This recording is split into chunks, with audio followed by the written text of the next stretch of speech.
My next question is from Jesse, Pastor Steve, and it's regarding Genesis 6. He says, I've heard Chuck Smith and John Corson both say that the giants of Genesis 6 were a result of the sons of God and the daughters of men. I think they may be wrong. Verse 4 is the first mention of the giants in this chapter. Prior to that, there is no mention of them. There is the sons of God and the daughters of men hooking up, but nothing says their offspring were giants. Verse 4 says that there were giants in the earth in those days, and also after the two hooked up and had offspring that became mighty men. Note that the verse said there were and also after. This says the giants were around prior to the sons of God and the daughters of men having any offspring. Also, their offspring were not described as giants. They were mighty men of renown. I was hoping you could direct me to where it stated their kids were giants. The word for Nephilim is, let me give you your last question first. The word for Nephilim is used throughout the Old Testament in a number of places, and so you have it in Deuteronomy 2:20 and 21, also Numbers 12:38, Jeremiah 47:5. And Nephilim are, that term itself is the term that's used in this passage for giants. It is connected in those other passages with words that literally mean giants. And so we're given the measurements of these men. And so they're well over 9 feet tall, some of them. And so there's no question as to what's being spoken about as far as the Nephilim goes. The second question on the back end of your whole question was the idea that the giants are not connected with the getting together of the sons of God and the daughters of men. That's the point of the passage. The point of the passage is that when these two groups got together, the offspring of these guys were giants. You made the point in verse 4, there were giants on the earth in those days, and also afterward when the sons of God came into the daughters of men, and they bore children to them. And so that flat out says that that's what's taken place. The sons of God and the daughters of men are bearing children. The after that's being spoken about is not after this event in chapter 6.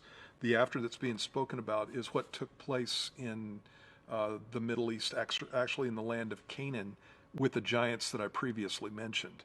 And so when you look in the Numbers passage and in the Deuteronomy passage, Deuteronomy chapter 2 lists a number of nations that the Jews were not to mess around with because they had destroyed the Nephilim or the Zamzumim or the Rephaim. And those are all terms that are interconnected, and it's speaking about giants. And so the afterwards that Moses is talking about when he's penning this down is the fact that this isn't the only time in Genesis chapter 6 that they had a situation with giants being in the land. It also took place in the land of Canaan. That's an editorial comment that Moses is making in that passage, referring to the fact that when they get to the land of Canaan, there's going to be giants there, and they're going to have to deal with them.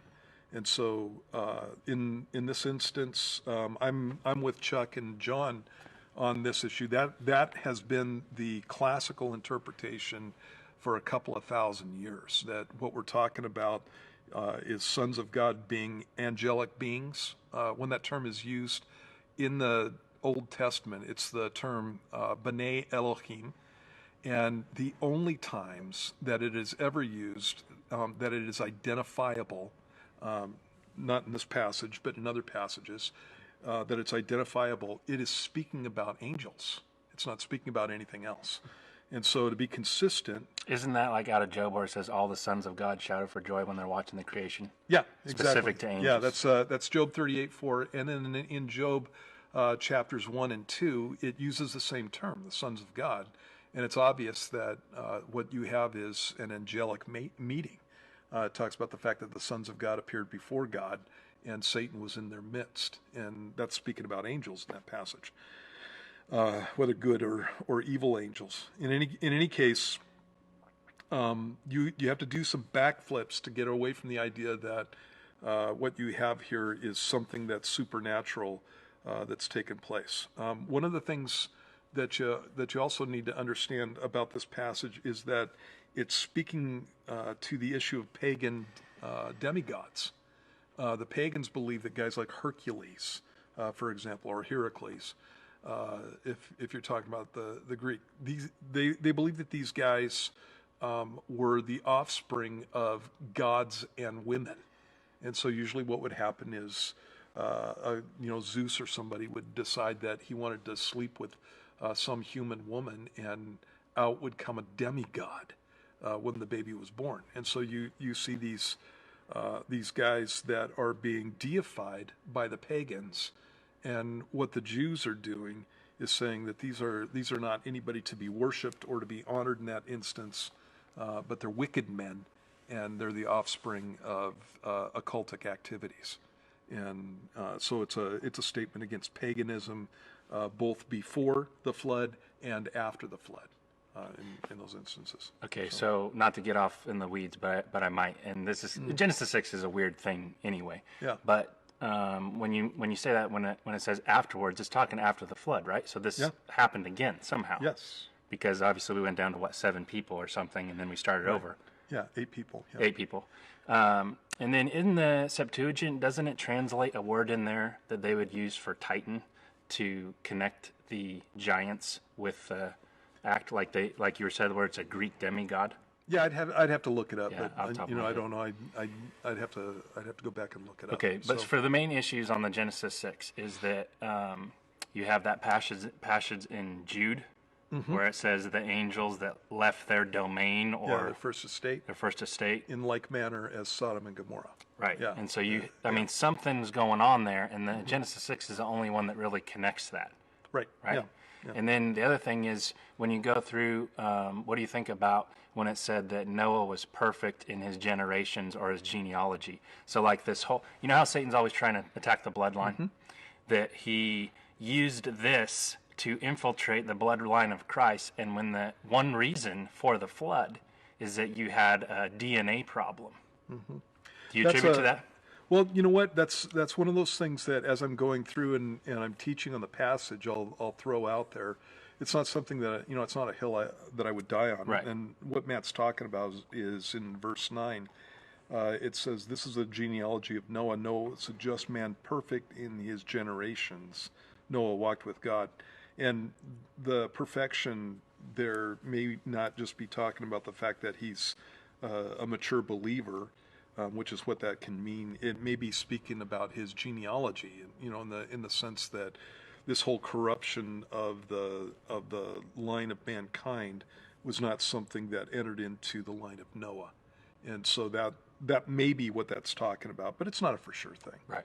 But it's something that's really interesting, because this whole thing with the sons of God and daughters of men ticked God off to the point that he was like, "We're done now, and you have 120 years, and this whole thing's going away." Yeah. And so something pretty intense must have been going on, and most likely it's not just talking about people being unequally yoked, Right. because God hasn't gotten that ticked off about that, Yeah. Since that point. So And if you do connect that with the verse of Jude, as I would, then you're talking about the angels having like this special place in hell as a punishment. yeah, You know what absolutely, I mean, for that yeah. situation. Yeah, one of the things that also goes along with this, and this is something that you need to be looking up. Who was it that asked the Jesse's question? his name. Jesse, you need to look up the passages in Deuteronomy and also in Numbers, because the race of giants that you have in Canaan, and not only Canaan but in Moab and in Edom and in Ammon also, God wanted them wiped out, and it's one of the reasons for the intensity of the battles that were taking place in Canaan when Joshua went through. He wanted the giants wiped out, and in those passages they are without question. You're without question talking about giants, and so Goliath was one of the Anakim, and Anakim are connected with Rephaim and Zamzummim and Nephilim, and those terms are used of giants, and they're used in some instances interchangeably. And Goliath was 9'6", and so you're talking about giants in the passages. And so again, you have that. The passage that Matt's talking about in the book of Jude, it's also in 1 Peter. It's 1 Peter in chapter 3. Refers to the issue, and this is what it says. Let me get there.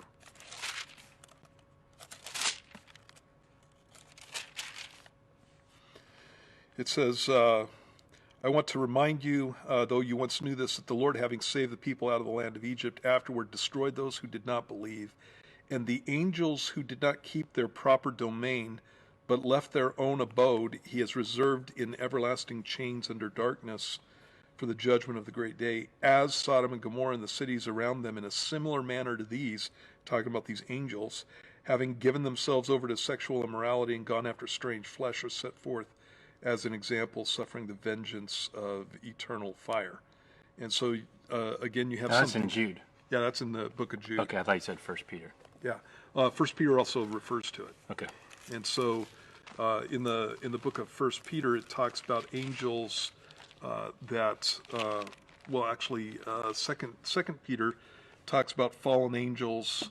2 Peter chapter 2, in verse 4, it says, "For if God did not spare the angels who sinned, but cast them down to hell and delivered them into chains of darkness to be reserved for judgment, and did not spare the ancient world, but saved Noah, one of 8 people." And again, you have this situation that looks like it's taken place during the time of the flood. And you have some other things in 1 Peter 3. And so it looks like you have this special class of angels that are reserved in darkness, because we know that the fallen angels, as far as most of them go, including Satan, are not bound in chains of darkness in the pit. They're free to roam. And so Satan is called the god of this age. And obviously he has demons that follow him. And it's they're the cause of a lot of the evil that's in the world. There is a special class of angels that the Bible talks about being bound in chains of darkness that are going to be released at the last day. And you see them released in Revelation chapter 9. And it's not until that point.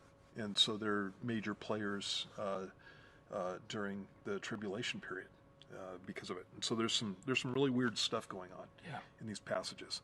And so the angels that sinned in a similar way to the people of Sodom and Gomorrah, is what Jude is saying. So you can take off with that. Yeah. Okay. Hopefully that helps you, Jesse. Thanks for posting. Really appreciate it.